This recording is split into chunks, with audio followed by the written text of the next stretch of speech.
Good morning.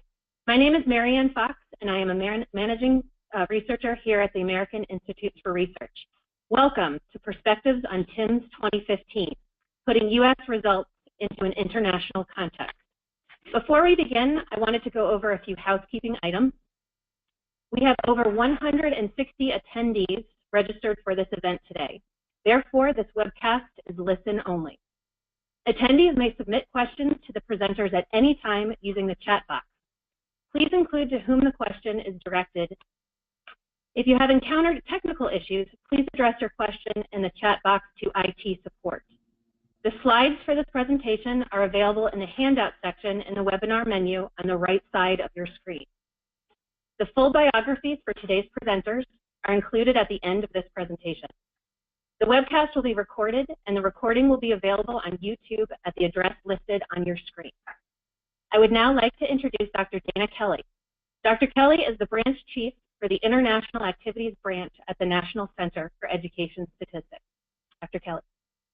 Good morning. Thank you, Marianne, for the introduction. We want to thank everyone for joining us here today. We're excited to be able to share highlights from the 2015 administration of TIMSS. We have an excellent panel with us today, some here in the room and some through the web, both in the United States and in other countries. We will begin with a discussion with a presentation from Dr. Peggy Carr from the National Center for Education Statistics, and she'll highlight the 2015 TIMSS results for the United States. Next, we will hear from Drs. Mullis and Michael Martin from the TIMSS International Study Center at Boston College, who will give us a broad view of trends over the last 20 years in TIMSS. We also have representatives from 3 countries, the TIMSS National Research Coordinator from Norway, Slovenia, and the Russian Federation. We have Grønmo from Norway, Barbara Japelj Pavešić from Slovenia, and Galina Kovaleva from the Russian Federation. Next, we'll have a discussion about the implications for the TIMSS 2015 results. We have Joan Ferrini-Mundy from the National Science Foundation here with us, and we also have Chris Lazzaro from the College Board.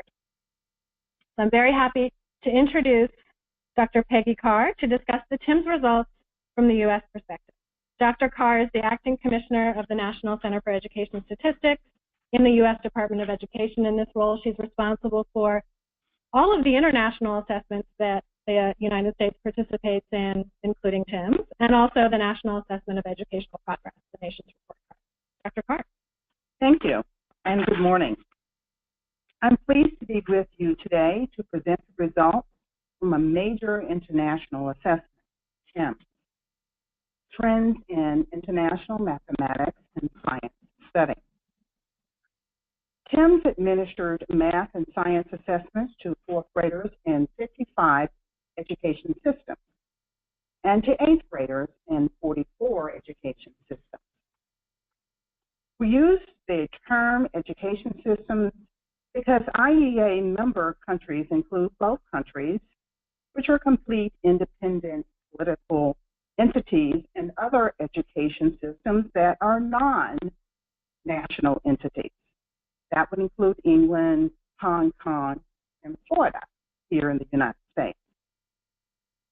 For convenience, the report uses the generic term education systems when summarizing results. Besides the 4th and 8th grade assessments, TIMSS has developed a TIMSS Advanced Assessment of Advanced Math and Physics. The assessment is given only to advanced students in their final year of secondary school. In the U.S., TIMSS Advanced students were 12th graders who had taken or were taking advanced courses in math or physics.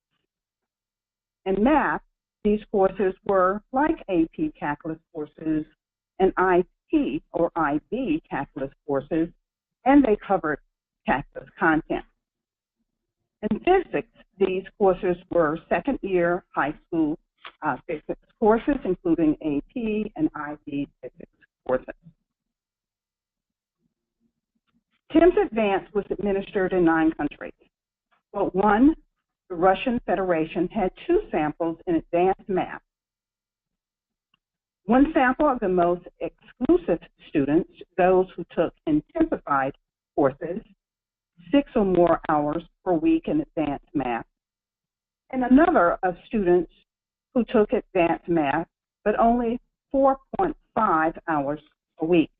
And this would be comparable to advanced students in other countries and in the United States. TIMSS is administered every 4 years. However, TIMSS Advanced is not on a regular schedule. It has been administered twice since 1995, and the U.S. has only participated in 1995 and 2015.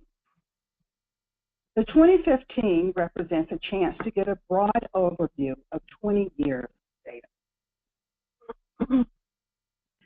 I will begin by presenting the results for mathematics, and I will start with grade 4.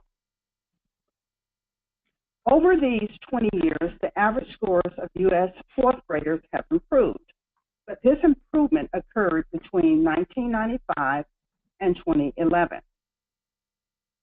After 2011, there has been no measurable change. Looking at this trend in performance for the top and bottom performers, we see that top performers account for much of the improvement in the average. Lower performing students have improved in 2015 compared with 1995 and 2003. But since then, the performance has really been flat. Putting the U.S. average score in 2015 in international context, we see our average score of 539 was below that of 10 education systems.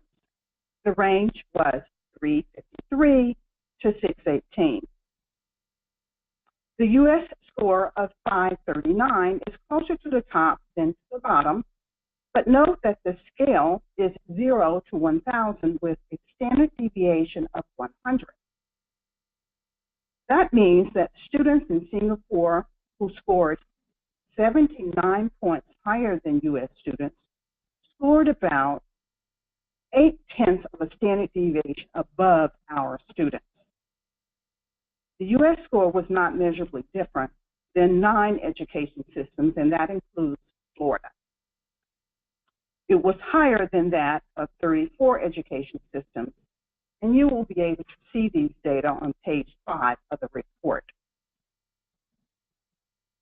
Looking at trends in international results, we see here that scores of education systems that saw gains in their scores at the fourth grade between 1995 and 2015. Here are the scores in 1995. Here are the scores in 2015. And these bars show the growth over the 20-year period. Again, only education systems that participated in both 1995 and 2015 and that had a significant increase are shown here. As you can see, the U.S. gain, and that was 21 points, is at the lower end of the education systems that had gains. In particular, it is worth noting that some of the highest performing education systems had similar or larger gains than that of the U.S. A few education systems posted very impressive gains. Most notably, Portugal had fourth graders that moved from the middle of the low proficiency range to the high end of the intermediate proficiency range, and that's almost 100 points, and that's a difference that has occurred over a 20-year period. It's about 5-point increase per year. In comparison, the U.S. increase of 21 points averages about a point increase per year, and Hong Kong increased at an annualized rate of about 3 points per year. Looking at the results in a slightly different way in terms of percentage of students in a country who can perform at the highest proficiency level, the advanced benchmark, we see great disparities. In the U.S., about 14% of our fourth grade students could perform at the top proficiency level. But in the highest achieving Asian countries, they have over 30, over 40, even 50% of their students, in the case of Singapore, performing at the advanced benchmark. Now I'm going to turn to 8th grade U.S. mathematics scores, and we can see here that there has been an increase. On average, and for the higher performing students, scores were higher in 2015 compared to all earlier rounds of TIMSS. The scores of lower performing students are higher now in comparison to 20 years ago, but they have not measurably changed over the last rounds of TIMSS. Putting the U.S. average score in 2015 in international context, we see our average score of 518 was below that of 8 education systems. The range was 368 to 621. That was at the top. U.S. score of 518 is again closer to the top than at the bottom, though students in Singapore scored 103 points higher. That is a full standard deviation higher than students on average. The U.S. was not measurably different than that of 10 education systems and was higher than that of 24 education systems, and that includes Florida. And you can see these data on page 6 of your report. Looking at trends in the international results, we see here that scores of education systems that saw gains in their scores at the 8th grade over the 20-year period. Here are the scores in 1995. Here are the scores in 2015. And the bars show the growth over the 20 years. Again, only education systems that participated in both 1995 and 2015 and that had significant increases are shown here. As you may recall, the U.S. gain at 4th grade was 21 points, and at the lower end of the education systems that had gains. At 8th grade, as you can see, the U.S. had a gain of 26 points, and it's at the higher end of the education systems that had gains. Overall, the gains in education systems are generally a lot smaller at 8th grade compared to 4th grade. At 8th grade, the largest gain is in Lithuania at 41 points, which averages out to be about 2 points increase per year. I'm going to now turn to math results on TIMSS Advanced. Putting the U.S. average score in 2015 into international context, we see that our average score of 485 was below that of Lebanon and those taking the intensive advanced mathematics courses in the Russian Federation. The range was 422 to 540. The U.S. score of 485 is closer to the top than to the bottom, though students taking the intensive advanced mathematics courses in the Russian Federation scored 55 points higher than students in the U.S. on average. The U.S. score was not measurably different than that in 2 education systems, and was higher than that of 5 education systems. However, TIMSS Advanced results are trickier to understand. Unlike at grade 4 and 8, where TIMSS assesses a nationally representative sample of students at that grade, the TIMSS Advanced only assesses advanced students, and there is a variation between countries in the percentage of students who take advanced coursework. To take this into account, this variation, TIMSS Advanced publishes a coverage index for advanced students in each country. The coverage index is percentage of the age cohort represented by the advanced students in the country. In the U.S., we see the coverage index is 11%. That means that 11% of 18-year-olds in the country took or were taking advanced courses in 2015. Now notice that I did not say 11% of 12th graders. Because dropout rates vary from country to country, the TIMSS Advanced Coverage Index uses the population of age cohort as the denominator, so the comparisons are there. Looking then at the range of the coverage index that we see here, it ranges from 2% in the Russian intensive set of students to 34% in Slovenia. If we sort these countries by the coverage index, with the smallest percentage at the left and the largest at the right, we would expect to see that the average national scores would be highest at the left and the lowest at the right. What we see when we look at the scores, however, is that they don't decline in a steadily inverse relationship as one might expect.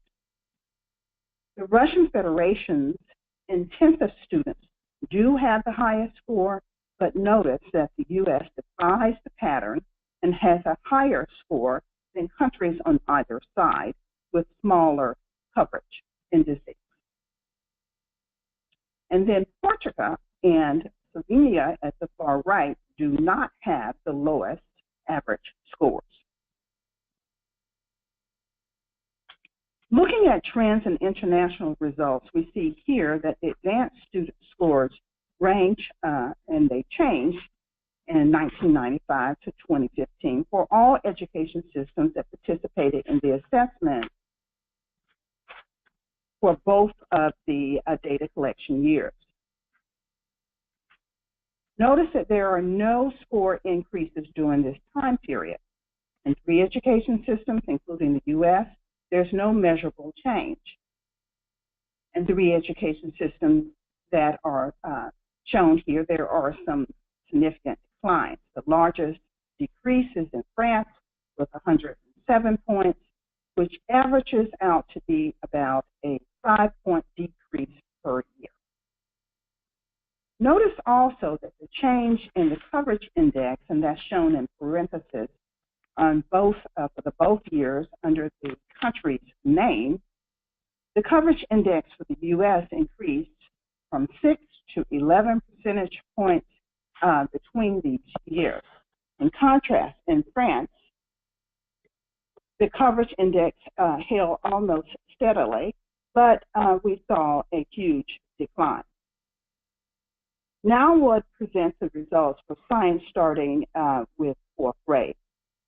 Average scores for 4th grades have increased, but only when we compare the average scores in 2003 to 2007. For the 20-year period, the average score was not measurably different. Scores have changed from low and the high-performing 4th graders over the 20-year period, but in different directions than one might expect. The scores of low performers, as indicated by scores at the 10th percentile, have increased by 20 points from 1995 to 2015, while the scores at the higher level, that would be the 90th percentile, have decreased by 10 points during this time period. Putting the U.S. Average scores in 2015 into international context, we see that our average of 546 was below that of 7 education systems. The range was 337 to 590. The U.S. score of 546 is closer to the top than the bottom, so students in Singapore scored 45 points higher than U.S. students. The U.S. score was not measurably different than that in 7 education systems, and that includes Florida. It was higher, I should say, than that of 38 education systems, and again, you can see this on page 14 of the report. Looking at trends in the international results, we see here the scores of educational systems that saw gains in their scores at fourth grade between 1995 and 2015. Here are the scores in 1995, here are the scores in 2015, and these bars show the growth over the 20-year period. Although this slide shows gains, the change for the U.S., that 4 points that you see here, is not actually a gain. It is not a statistically significant change. However, we have added it here for comparison purposes. A few education systems posted very impressive gains. For example, Slovenia, its fourth graders moved from being below the intermediate international benchmark to almost reaching the high international benchmark, a 78-point difference over the 20-year period, almost 4-point increases per year. Singapore average moved from being around that, the middle of the international proficiency range, to the middle of the high proficiency range, that's 64 points. Now turning to 8th grade science scores, we have an increase earlier from 1995 to 1999, both on average and for lower performing students. However, the scores of higher performing students have generally increased flat over this 20-year period. Putting the U.S. average scores in 2015 in an international context, we see that our average score of 530 was below that of 7 education systems. The range was 371 to 597. The U.S. score of 530 is closer to the top than the bottom. Students in Singapore scored 67 points higher than the U.S., and that's about 2/3 of standard deviation above other students. The U.S. scores are not measurably different than that in 9 education systems. It was higher than that of 26 systems, including Florida. Looking at the trends in the international results, we see here the scores of education systems that saw gains in their scores at the 8th grade between 1995 and 2015. Here are the scores in 95, here are the scores in 2015, and these bars are over the 20-year period. The U.S. gain is 17 points, which averages out to be about 1 point increase per year. The largest gain is in Lithuania at 58 points, which is an annualized increase of about 3 points per year.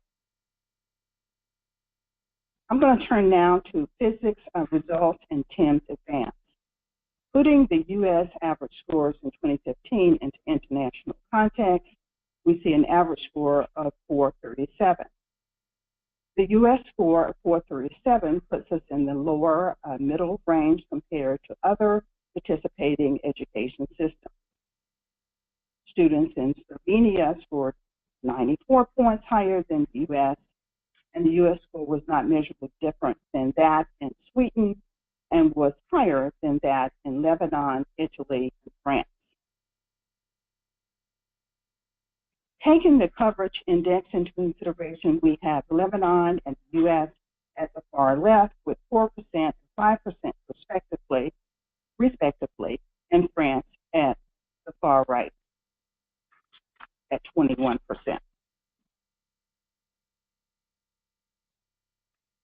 Looking at trends and international comparisons.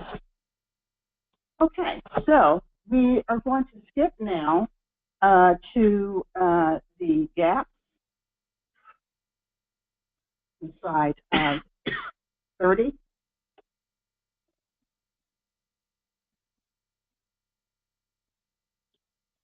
I would be remiss if I did not say a little bit about the gaps. As you can see, we have been consistently showing small differences favoring boys at grade 4 over the 20-year period. At grade 8, we have no measurable differences between boys and girls since 2007. And there have been relatively large gender differences in TIMSS Advanced. In 2015, for example, males scored 30 points higher than females. why don't I turn to science? At grade 4 and 8, boys have generally scored higher than girls over this 20-year period. While in the past, TIMSS, there has been differences of about 10 points or more. In 2015, the difference was 4 points at grade 4 and 5 points at grade 8. Once again, the gender differences were large in TIMSS Advanced. Finally, to conclude, here's a table that summarizes the changes in U.S. average scores. The news is generally positive.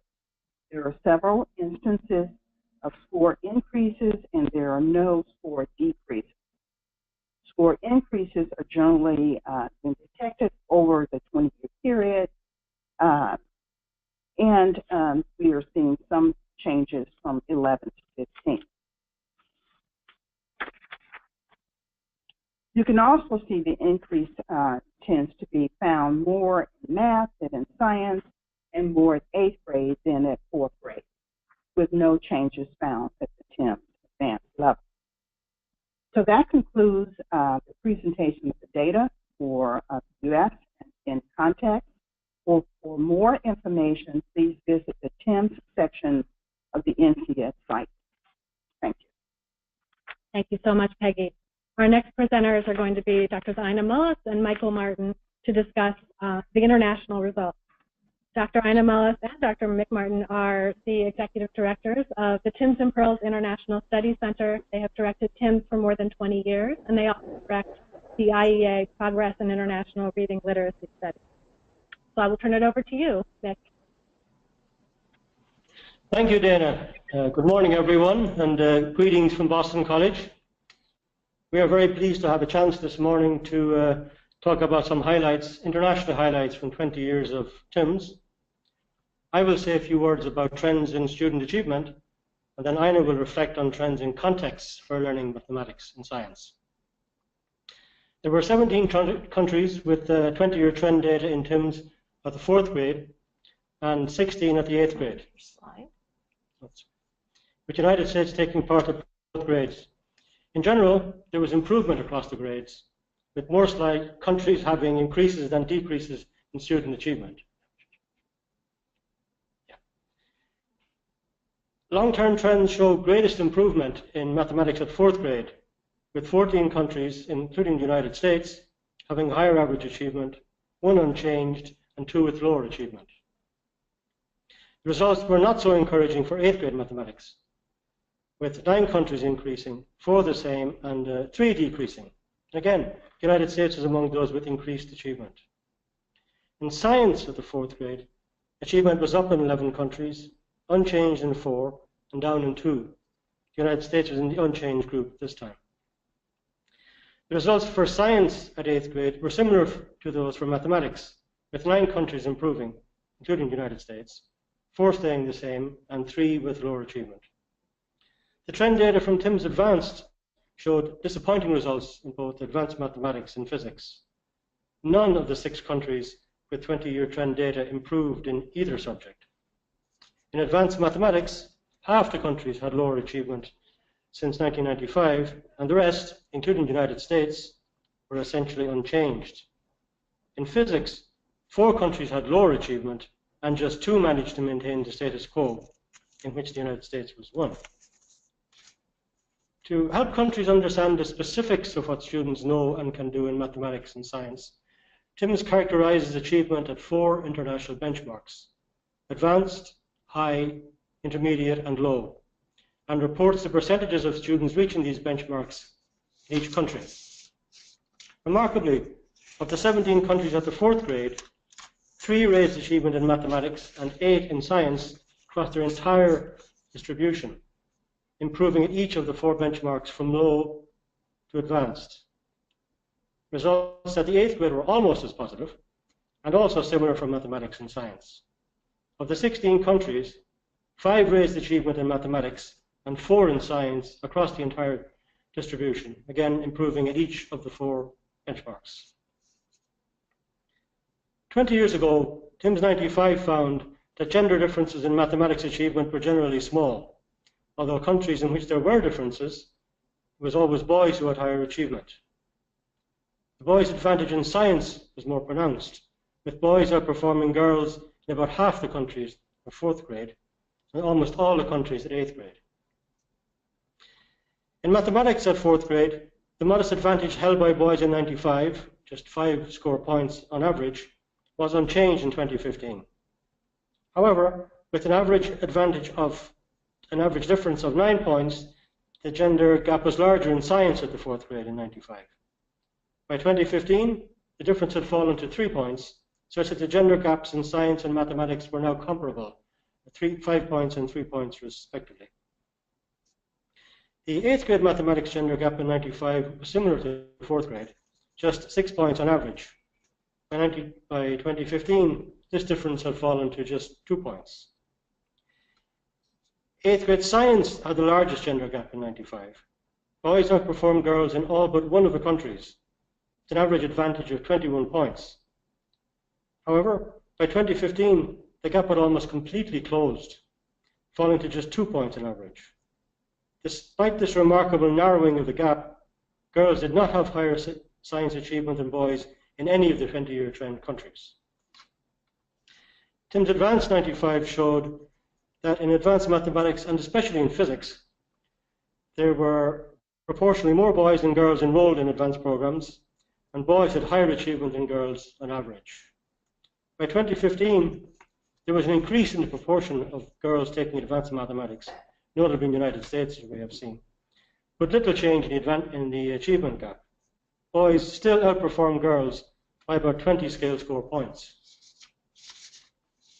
In physics, however, although boys continue to outnumber girls by a ratio of about 60-40, there's been a considerable narrowing of the achievement gap.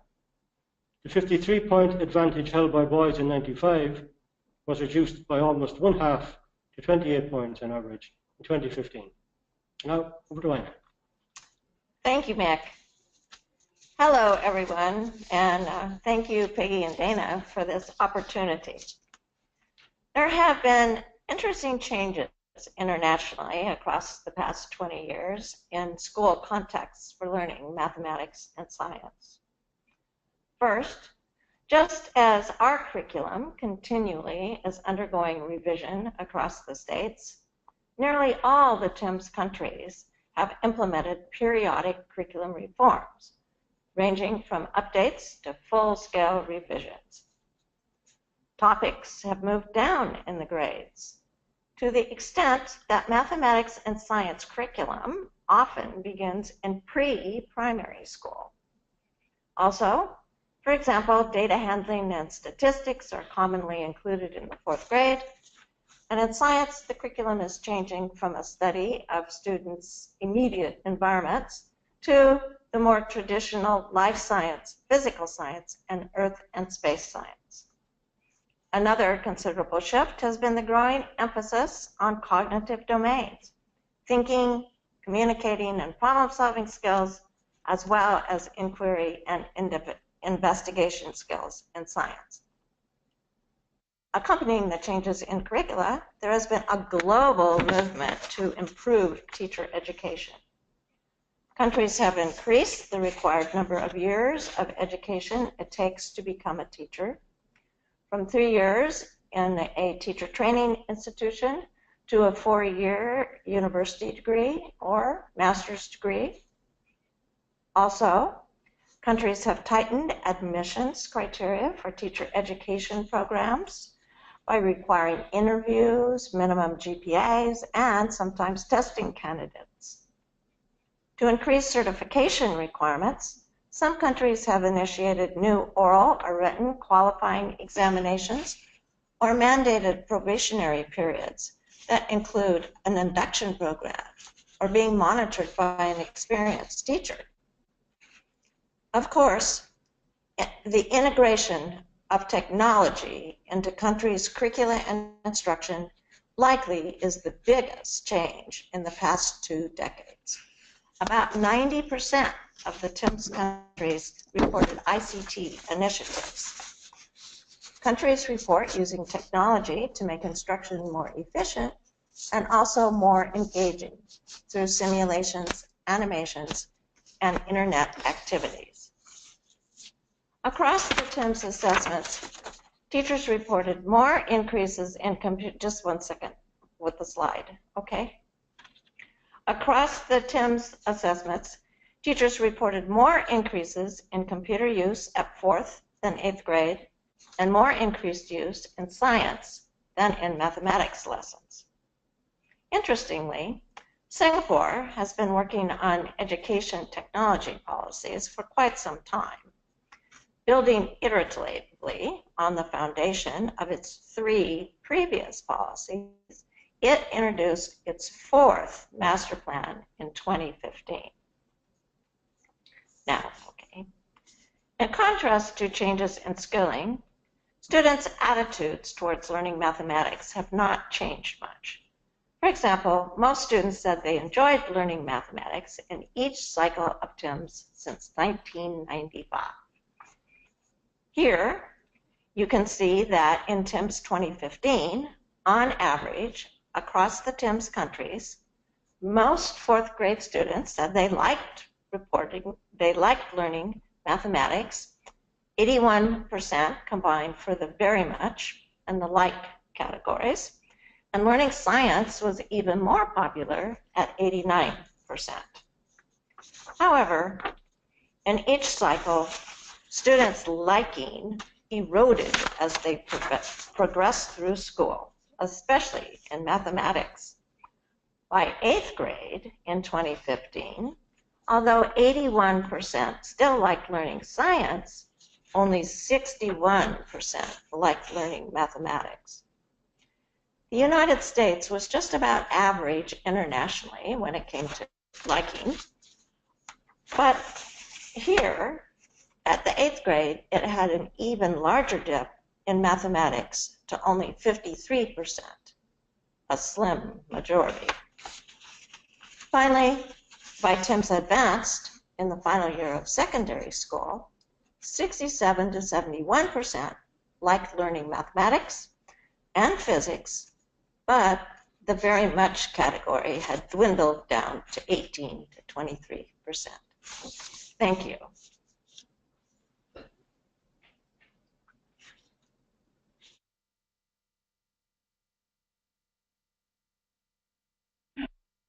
We are now going to turn to the representatives from our countries. I'm going to introduce all 3 right now, and then we will move on with our first presenter. We have Ms. Grønmo from Norway. She's an associate professor at the University of Oslo. She has been involved in TIMSS since the beginning, having worked since 1995 on TIMSS. We have Ms. Barbara Japelj, a researcher at the Educational Research Institute in Ljubljana. She has also been involved in TIMSS from the beginning and in other studies, international studies of Slovenia. And Dr. Galina Kovaleva is the head of the Center for Evaluating the Quality of Education in the Institute for Strategy of Education Development of the Russian Academy for Education. And again, Dr. Galina Kovaleva has been involved in TIMSS from the beginning. So we will first start with Grønmo.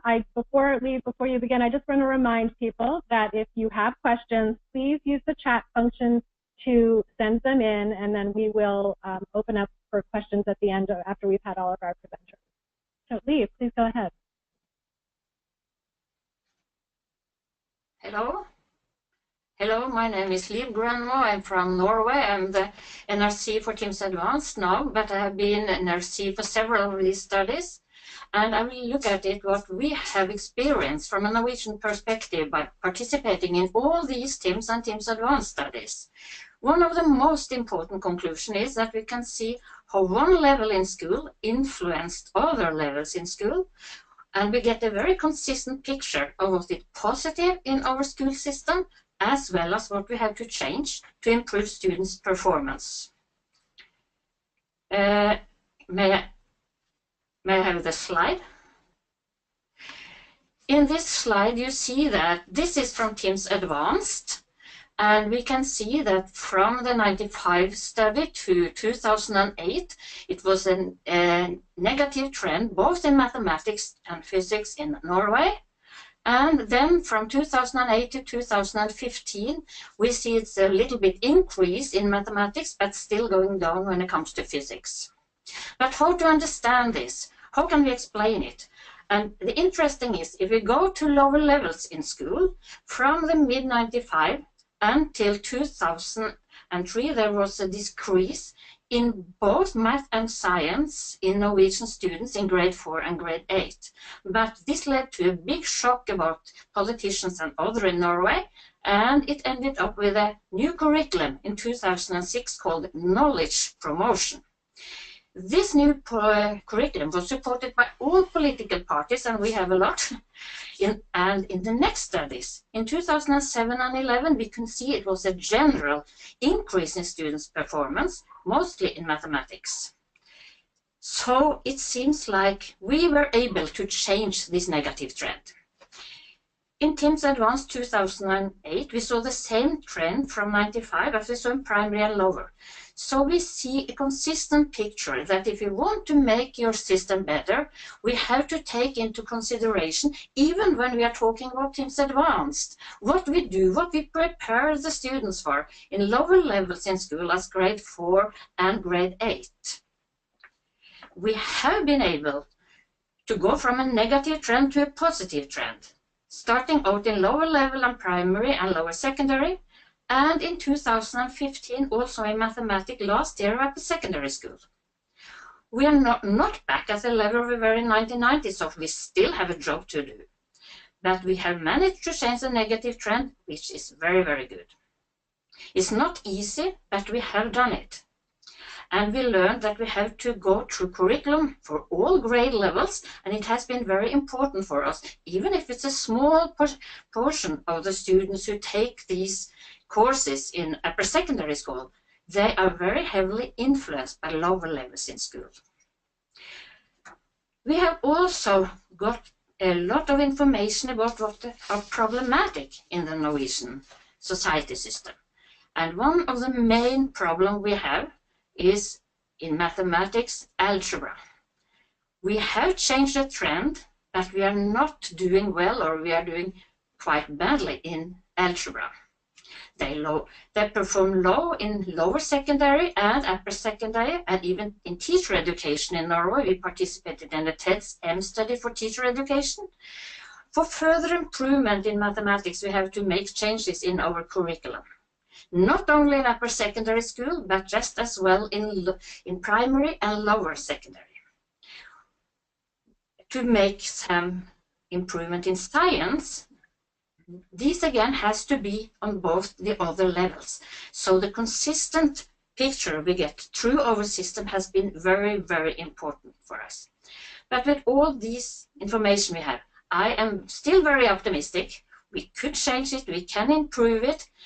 But without all the information we had from TIMSS and TIMSS Advanced over the last 20 years, this would have been much, much harder to do. Thank you.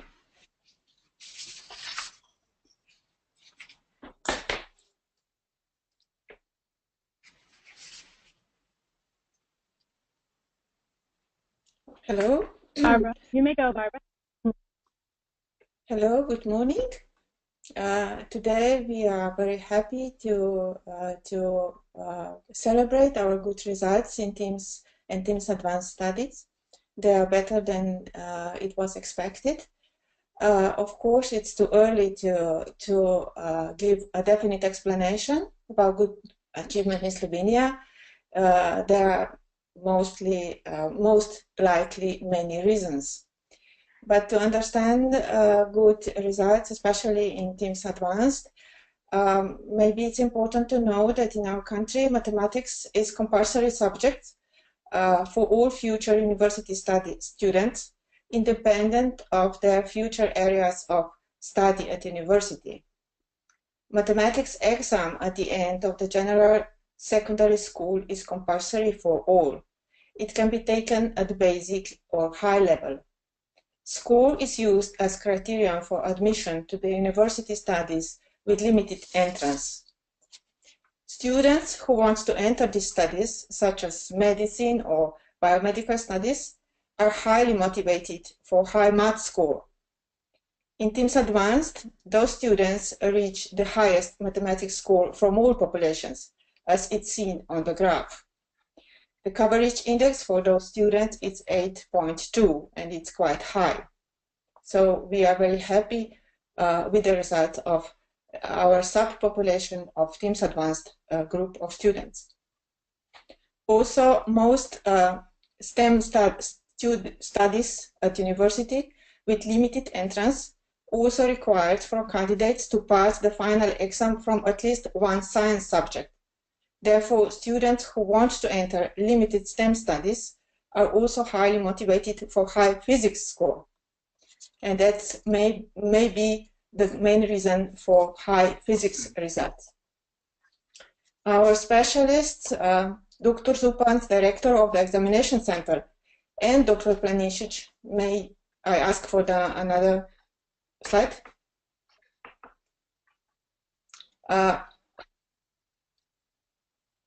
From Faculty for Math and Physics, who prepare future physics teachers, agree that the important reason for high math knowledge in our country are well-educated one-subject teachers of advanced mathematics and physics. In Slovenia, a teacher of advanced mathematics or physics can become a person who finished 4 to 5 year university study of mathematics or physics with additional pedagogical courses. So they know very well to teach math and physics. Many other reasons are there. We are exploring them.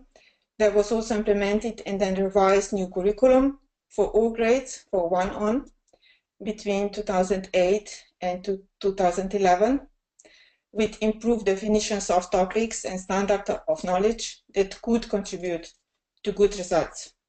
All our trends are rising.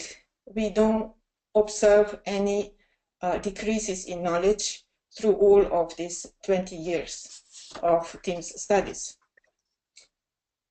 In compulsory schools, we observe the highest increase in results in grade 4.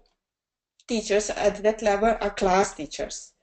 In last years, the university study for class teachers became more popular. Even it has limitations on entrance. As a consequence, population of future teachers improved, and therefore also population of teachers. Another important reason for improvement are also TIMSS results. They were always very well accepted and used in all levels of the system. Teachers still use TIMSS items to present content from many sites and to encourage especially reasoning with students. So to see, we are very happy to be part of TIMSS studies, and we think it was quite a challenge, but it's also very good results after all these 20 years. So thank you. Thank you so much, Barbara. Galina, we'll now turn to you. Yeah, thank you. Good morning, everybody. Thank you very much. My greetings from Moscow. We had a press conference today, and mass media and the experts well accepted the results of TIMSS. TIMSS for Russia is the unique monitoring system and study which shows the holistic picture of what happened in mathematics and science, and reflecting the development of educational system, but as well as historical changes in the society. Let us look at the primary school. Russia joined TIMSS only in 2003, but you see that during this decade exactly, a lot of changes took place in Russia, the curriculum and the textbook, and you see the development of the students.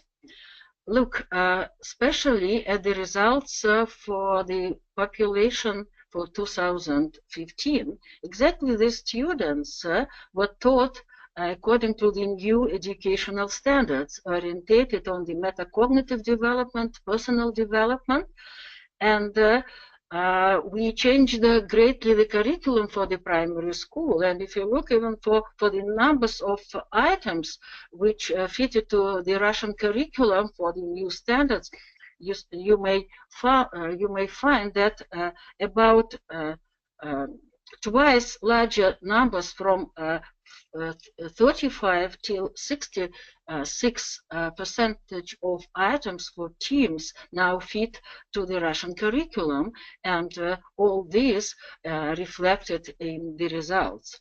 If we look at the basic school, please show the next slide, please, for the basic school. I'm waiting for the next slide. Okay, thank you very much. And this diagram for the basic school reflects some historical periods. From 1995, the good results for Russian students reflected the good work of the Soviet school. Even when the perestroika started, after collapse of the Soviet Union, schools, being very conservative, worked very hard. But then you see the reduction of the results, which reflects the perestroika, the transition of the system, the country, and the period when schools had a lot of problems. And then, after, in the period from 2003, 2007, and later, a lot of new changes took place in Russia, and the new examination system was introduced, independent system, and it influenced a lot to the students' results. But in the period from 2011 to 2015, no great changes took place in the Russian system of education. So you see that no real changes took place in this period. Yes, if we look now at the next slide with the advanced mathematics and science. So you may find that we have two groups of students in 2015. The intensive courses, as you see on this group, had advanced mathematics, and the second group also advanced mathematics. You should know that all students in Russia in the upper secondary school all students have mathematics. We use these two groups just to compare, to have dynamics of the group which participated in 95 and 2008, but we make the decision now to have all students which have advanced mathematics, and now it is about 10% of the age cohort.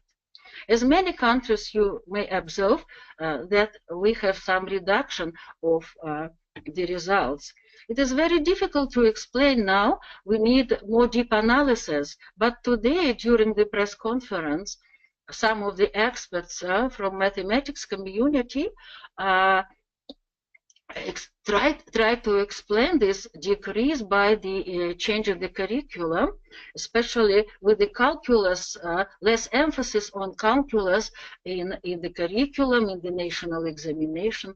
For sure, we may have a lot of different explanation of what happened with our students. In physics, also we have the reduction of the results, and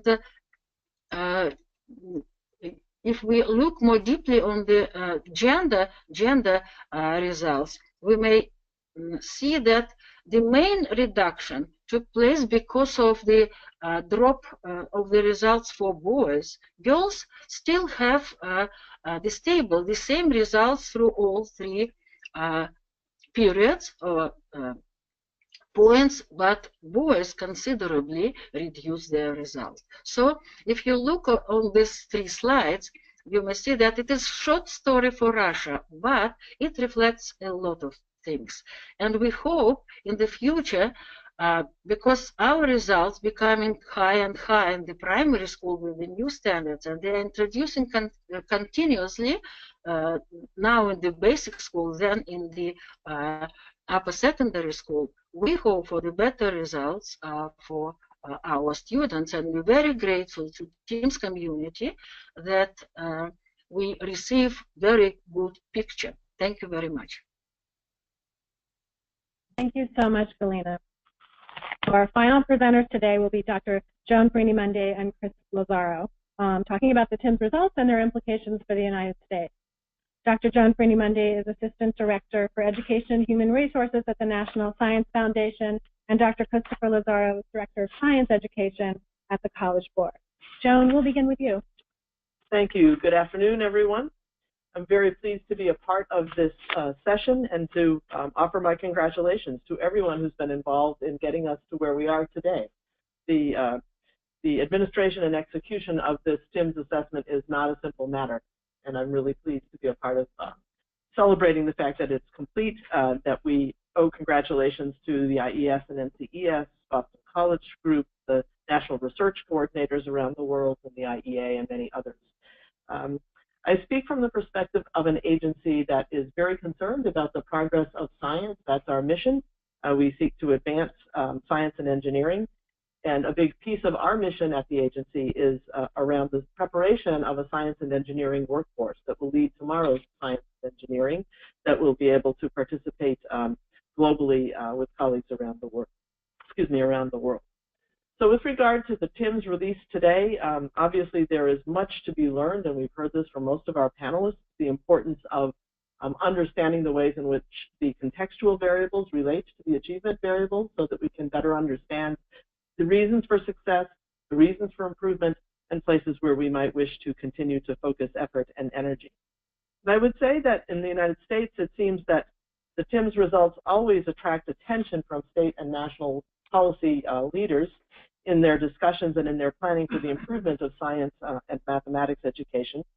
And we've heard from our colleagues around the world about the very important ways that we must look at surrounding factors as we come to understand these findings, ranging from opportunity to learn and curriculum, what are students actually studying in school at these levels, very specific subject looks, the question about whether algebra is getting adequate attention, for example, in Norway, graduation requirements and policies concerning what courses need to be taken at what levels, teachers' subject matter knowledge for teaching, as well as their subject matter knowledge in the domains, the connections to historical periods.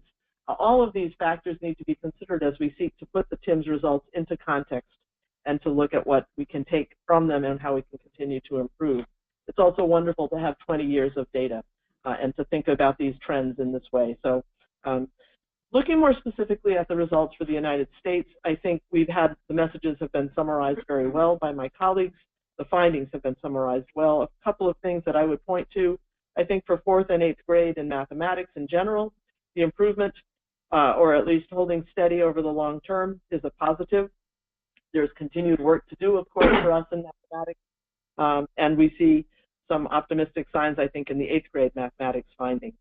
Similarly, the improvements in the cut scores for the U.S. findings bear further examination, as well as the levels of achievement. Very interesting to look forward to digging into what goes on in those different levels. In science, I think that the 4th and 8th grade basically holding steady since 2007 are positives for us, but there are so many questions and so many opportunities for continued improvement that I'd like to speak just briefly about those. First of all, I can't emphasize enough how much we can learn from our international colleagues in our examination of science and mathematics education at the K-12 levels. And so hopefully we'll be able to continue our partnerships and understand a host of questions where the results look different around the world. One question that I have about U.S. findings, excuse me, for example, is about 4th grade mathematics. And why is our greater improvement coming through the higher performers rather than those in the lower percentiles? What's happening in our nation's classrooms that causes that kind of a disparity, and how can we work on that? And there are a host of such research questions that will require us to partner with practitioners and to look inside of classrooms in even more detail. Why is our U.S. gain in 4th grade mathematics lower than that in other countries? How can we learn from Portugal and Hong Kong and others about what has happened over 20 years and what we can take from that in our system here in the United States? I'm also very interested, and I'm sure so many are, in the gender gaps. When they persist, what's happening, and when we start to see them closing, what can we better understand about what has happened to maybe make that the case? I would also mention that issues of curriculum and what students are studying in these grades are very important and interesting as you look at the content domains, for example, for grade 4, and think about data display or earth science as topics that are assessed at grade 4. We could stand to know more about what happens in the United States at these levels. So I simply wish to recognize all of the hard work that has gone into getting us to today and all of the hard work that needs to continue as we seek to better understand how to continue to improve our efforts in science and mathematics education across the country. Thank you. Thanks so much, Joan. Chris, now we'll turn over to you. Okay, great. Thank you very much, and good morning, everyone. So I kind of want to start out just by talking a little bit about what can we learn from international assessments. What can that teach us about U.S. students, right? So the College Board is really interested in TIMSS because of the wealth of data that such a large-scale assessment can provide. In addition to the performance on the assessment, TIMSS collects data on students, teachers, and schools. And these data are really crucial to the education research, especially to educators, assessment and curriculum developers, and policymakers. And it is this type of research that allows us to support claims on what it means to be college and career ready. So we really find this to be important to our overall mission. So one question that we often get is, how do we know that TIMSS is a fair test of what U.S. students know or should know? Yeah, thank you for advancing. So this is a pretty good question. So what we decided to do at the College Board was to design an investigation to see how well TIMSS Advanced and AP Physics and AP Calculus are aligned. Now, unfortunately, I really don't have enough time to go through the entire methodology, but we analyzed three criteria for the alignment. First, we looked at content coverage. Next, we looked at cognitive demand. And then the third was breadth of coverage, which is really like the emphasis or the number of items for a given section of content. And so here's what we found. What's currently up on the screen is what we have for AP Physics and TIMSS Advanced Physics. So 9 out of the 10 topics in mechanics and thermodynamics were either completely covered or extended in coverage on AP. And what we mean by extended in coverage is just that we believe that the AP topics went a little bit deeper than what the TIMSS Advanced topics were calling for. So we would expect a student to be prepared, and we're just noting the fact that AP went a little bit deeper here. For electricity and magnetism, we found that 5 out of the 6 topics were either completely covered or extended in coverage, and 1 of the topics was partially covered by AP. And 7 out of the 8 topics in wave phenomena and atomic and nuclear physics are covered or extended in coverage, with 1 of the topics being partially covered by AP. So another way to look at this is that 91% of all of the TIMSS Advanced Physics topics are either completely covered or are covered and extended further on in an AP course, with only 9% of the overall assessment kind of being partially covered. Now, AP is not necessarily the only course that students were taking that kind of brought them into the advanced group, as you had heard earlier before. But it is nice to see that, you know, what we would expect you know, U.S. students to be able to do and perform at the advanced level is also being measured on TIMSS, and there's a pretty nice tight alignment there, at least in terms of the content here for physics. So let's look at the next slide.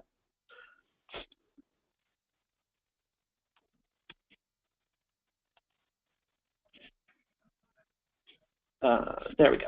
Okay, so next we have the cognitive demand, and you can really think of cognitive demand as the skills associated with the content on each topic of TIMSS. And so we're really using the topic domains that are outlined in TIMSS. So we have knowing, applying, and reasoning.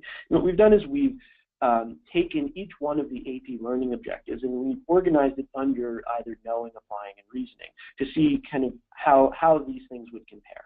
And what you'll notice is there's not as tight of an alignment here, but it's not necessarily a problem. What we see is that at least on AP Physics, we are much heavier on the applying and reasoning side than we are on the knowing side. And again, we don't see that necessarily as a problem, but it's just something to note in terms of not necessarily misalignment, but something that is not as strongly aligned.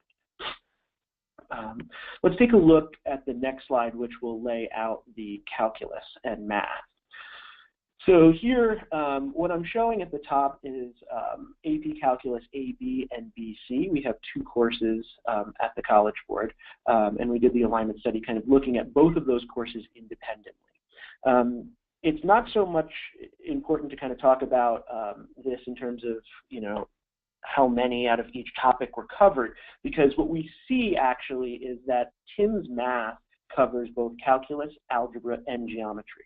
And the AP courses really only focus on calculus. So if we look at just the calculus components, which are limits, derivatives, and integrals, we are completely covered 100% in both the AB and the BC course. Where we see a little bit less alignment is with algebra and geometry. So the table at the bottom there looks as though there's only 21% extended, 46% complete, and there's a whole section, 33%, that was partial coverage. But really, that partial coverage we see kind of falling out in the algebra and geometry. So it's not necessarily a misalignment. It's just kind of a factor of the difference between the AP Calculus course and what TIMSS Math is actually testing. Let's go to the next slide, and we can look at the cognitive demand. So here we have a bit more of a misalignment between the AP Calculus AB and BC and the TIMSS percentages. TIMSS is actually more focused on applying and reasoning in math than the AP courses are. And if you can look at our report, which we also have online, we do the same thing for the newly redesigned calculus course, and we actually see that the percentages are much closer to what the TIMSS percentages are. So why does the College Board, why did we go through this whole process? I know that I'm kind of running out of time, but let's go to the last slide here, and I'll just mention what we're really looking to do is, now that we know how well our students are actually prepared for a TIMSS course, we can dig into the performance data much more cleanly, and that's exactly what we plan to do. So in April of 2017, we will release a report that will dig into both the advanced physics and the advanced calculus courses and the performance of our students, of AP students, on TIMSS Advanced. And so with that, I'll leave it there because I realize I'm at my 5 minutes. Okay, thank you so much, Chris. So that completes our presentations, and we're going to open it up for some questions that we've received. I want to remind you that you can submit questions in the chat box. It's helpful if you can indicate to whom the question is directed. So I'm going to start with a question that we received for Mick and Ina at Boston College.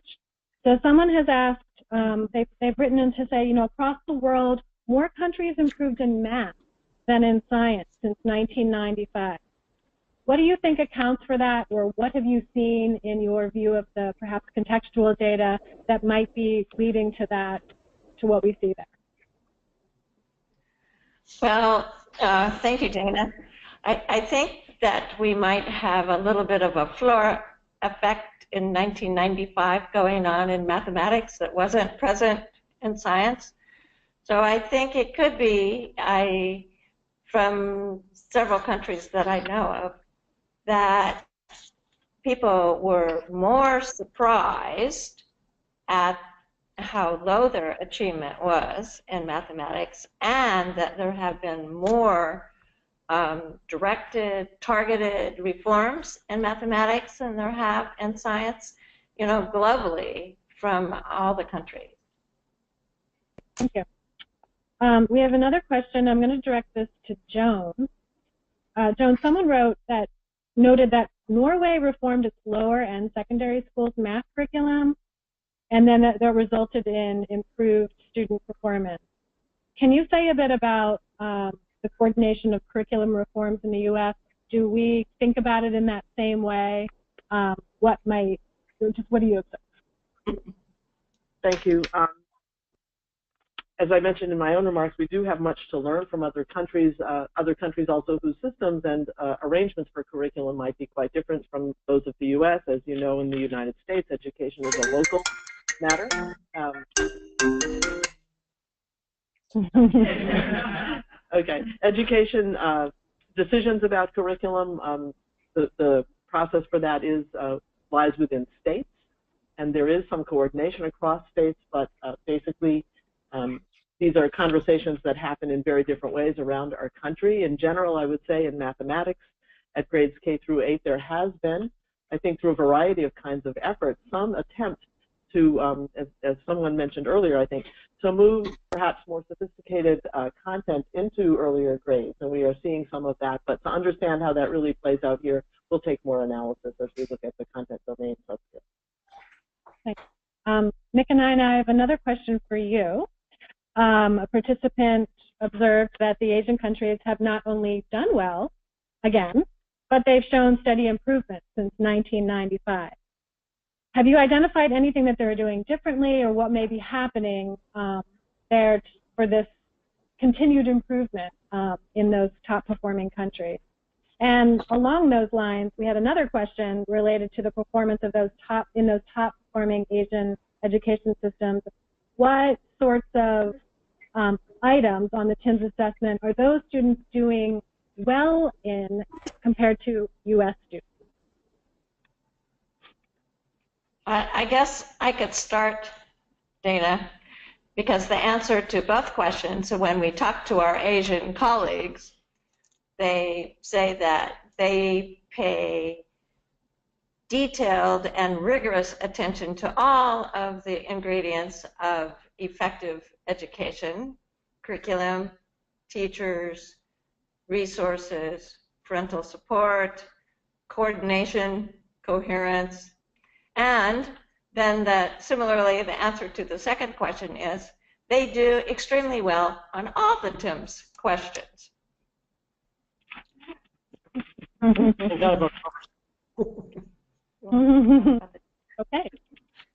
Okay, I have a question that I'm going to ask Peggy Carr to address. This morning, the Washington Post reported that the U.S. fourth grade science score was 546 out of a possible 1,000 points. Does this mean we only got 54% right? Well, I can understand why the question was phrased that way, since typically in classical scoring, you know, there's a one-to-one scoring weight given to items, but it's just not really done that way for TIMSS or most of the other large-scale indicator systems such as Nathan and PISA and some of the other ones. Each item is scored on a number of parameters in terms of how much weight is given to the item. So how well does the item discriminate between students of higher and lower ability, for example, or the difficulty level of items. Some items are more difficult than others. And so collectively, these items are given different weight to comprise the 1,000 points that we see. So that 546 score is actually sort of in the higher range, in the higher performance levels. And one way to put it into context is that the best scoring country is in the 600 plus range of the scale. Thanks very much, Peggy. We have a question for Barbara in Slovenia. In Slovenia, 60% of advanced math students are female. So we see that young women in high school are getting a chance to learn advanced math. However, the gender gap between males and females was similar to that in the United States. How do you make sense of the gender performance gap? And for example, are there different course-taking patterns between males and females, or the rigor of the specific courses that are taken? Well, we are observing this gender gap from the beginning in TIMSS advanced population, but not in lower grades. The gender gap in TIMSS tests is different than the gap in national examinations from mathematics. So there is almost no difference between boys and girls. We are exploring the reasons, and it seems that the boys are better solvers of more advanced or more higher cognitive problems or problems with non-routine settings. But that's just first hypothesis, and we will try to get more results with more deep analysis, together with linkage to national examination results for this population of students. Sorry, I can't help you on that level. Okay. We also have a question for Galina in Russia. If you could talk about the two different populations that were assessed in TIMSS Advanced, why you did it, and sort of what the main differences are between those two. First of all, I'd like to repeat that for us, the first group with the intensive courses is the major group for looking on the trends between 1995 and 2015. That is why we try to keep this group in the study. But this cycle we managed because of the reform in mathematics education, when we now have basic. All students have mathematics, as I said before, but now we have some groups basic mathematics, and for some groups profile mathematics. And we decided to increase our population and look at all students who have more advanced mathematics than just having ordinary mathematics in the upper secondary school. So for us, it is very important to evaluate the quality of mathematics education. That is why we make the decision. And we are very grateful to TIMSS that give us the opportunity to have these two groups. Thanks very much, Galina. Liv, I have a question for you about your physics results in TIMSS Advanced. And Norway saw a decline, the same as in 2008. Can you say a bit about any policies or programs that have been proposed or put into place in response to this decline, or what may happen going forward?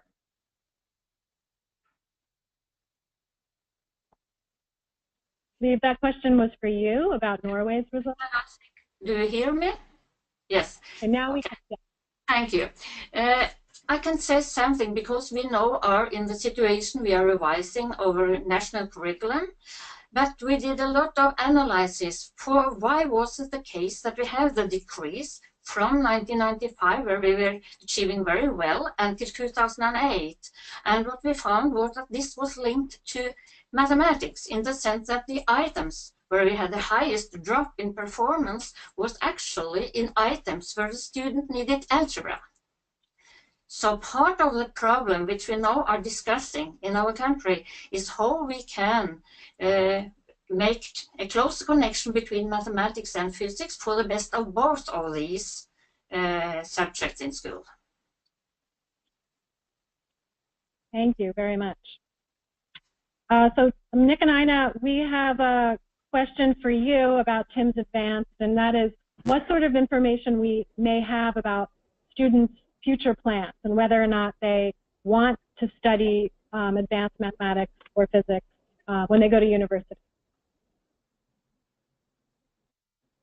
Well, we did ask the students about that, about their future plans, and we say I think they're most of the ones who are doing advanced mathematics and physics are also going to follow these courses in university. I mean, that's the trajectory. Most of these students are heading for courses in engineering, primarily, or computer science. They're also heading for courses in business sometimes, not so often in education. We don't see too many future teachers here when we look at the results, which is always a worry. Yes, I think that it's fairly clear that our top students that we're hoping, I think all of the countries that participate in TIMSS Advanced are hoping that these students will contribute to the health of our countries, both economically and in terms of all of the things that make life satisfying. However, there are some signs there that they are more, although some are interested in medicine, but there's maybe perhaps more interest in Wall Street, the internet, other kinds of places where one can put one's very finely honed mathematics skills to work.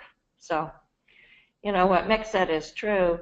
The very well-trained teachers that Barbara was talking about that we have for physics and mathematics are all becoming, very experienced, shall we say, and are, I think, heading towards retirement in some cases.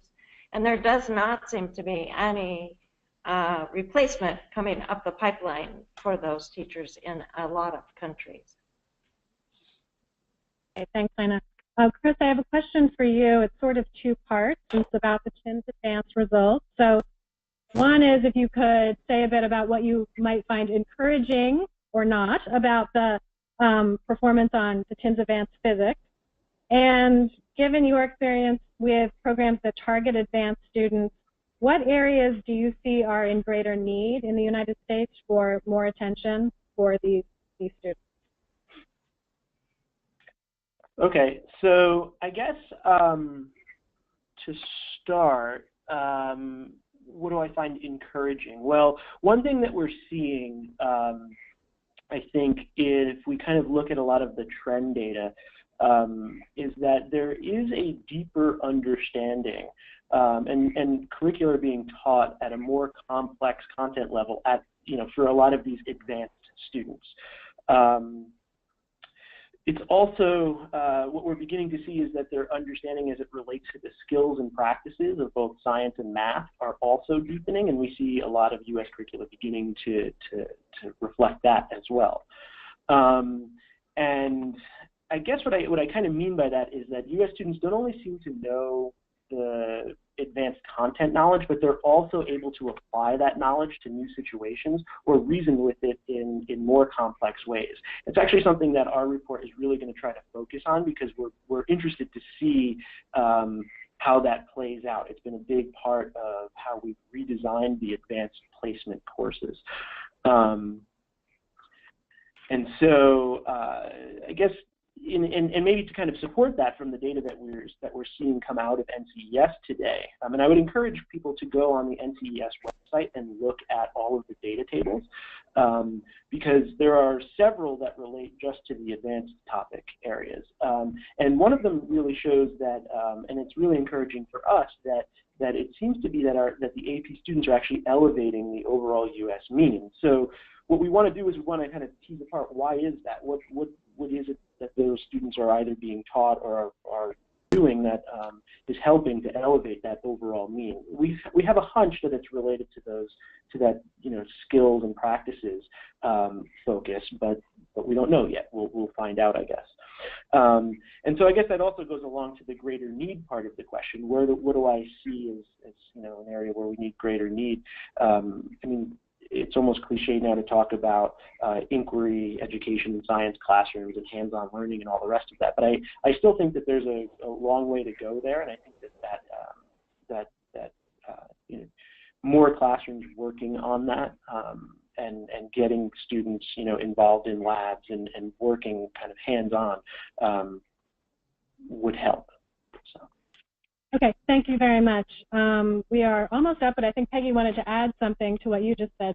Chris. I want to thank you, Chris, for bringing up the point about the higher performing students at the higher end of the distribution. We looked at that increase in 8th grade mathematics scores in TIMSS, and what we found is that top of the distribution really was bringing the entire score increase at 9 points.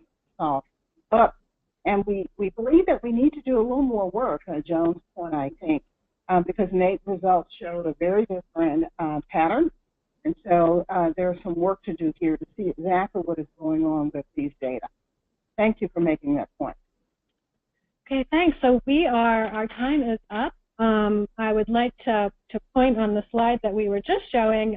There's a link to the NCS website. Chris already mentioned that there are a lot of additional tables on the NCS website, and of course on the Boston College, the TIMSS and PIRLS Boston College website. A lot more information, and the database will be released in January, and on our website we'll have a data explorer so that you can go in and dig into the data yourselves.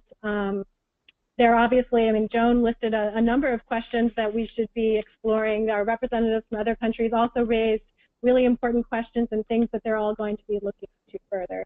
So I just want to thank everyone for joining us, and I want to thank our panelists here and abroad for joining us. It was a great event, and finally I want to thank AIR for organizing the event so we could be here today. The full speaker biographies are part of the PowerPoint presentation. This has been recorded and will be available, and there are lots of other resources, so thanks again.